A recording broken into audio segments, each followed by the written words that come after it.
walipokuwa wanaelekea katika mji wa Kanaani, mji wa Yeriko samani. Sasa Yoshua aliwatuma wapelelezi, maana kama ilivyo desturi ya wapambanaji, wakitaka kuvamia sehemu huwa wanatuma wapelelezi kwenda kuangalia mazingira yakoje.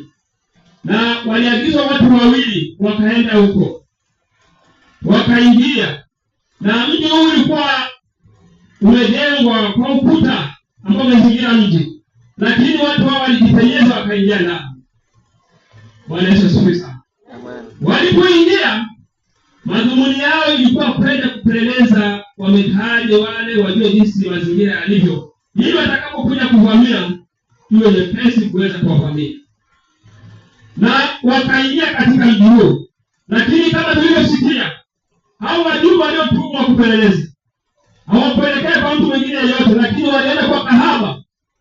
Bwana Yesu asifiwe.